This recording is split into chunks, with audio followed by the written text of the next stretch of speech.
இன்றே டவுன்லோட் செய்து உங்கள் ஃபேவரட் ஷோக்களை என்ஜாய் பண்ணுங்க. அவனை இப்படியே சும்மா வீட்டுக்குள்ள வச்சிட்டு இருக்க முடியாது. திங்கிற சோத்துக்கும் தங்குற இடத்துக்கும் இவனுக்கு ஏதாவது ஒரு வேலை கொடுத்து ஆகணும். என்ன வேலை கொடுக்கலான்னு நீ யோசிச்சு சொல்லுக்கா.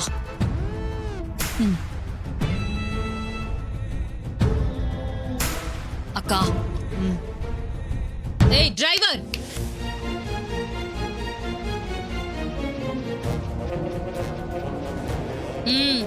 வா.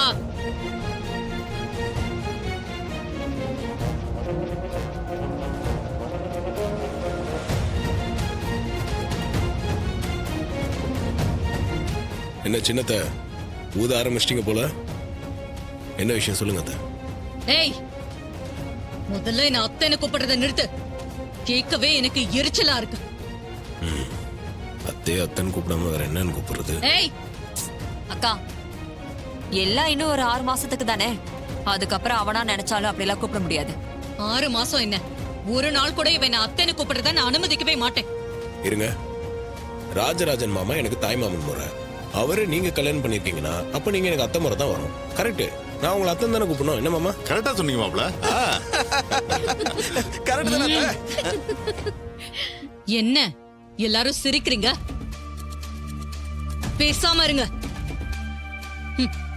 அவ ஏற்கனவே டிரைவர் வேலையை தானே பாத்துக்கிட்டு இருந்தான். இப்போ அதே வேலையை பார்க்கட்டும். அக்கா, அதோட விடுறது சரியில்லக்கா.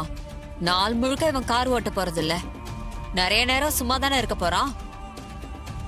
சரி, அதுக்கு என்ன பண்ணலாங்கிற? இவன் டிரைவர் வேலையோட சேர்த்து வீட்டு வேலையும் பார்க்கட்டும்.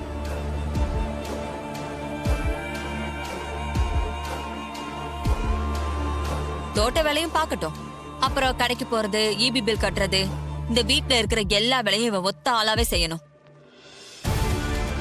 நம்ம வீட்டுல வேலை செய்யற டிரைவர், தோட்டக்காரன், வேலைக்காரன் எல்லாரையும் வேலையை விட்டு நிறுத்திடுவோம். அப்பதான் இவன் திமிரு கொஞ்சமாவது அடங்கும். சரி, நீ சொன்ன மாதிரி செஞ்சிரும்.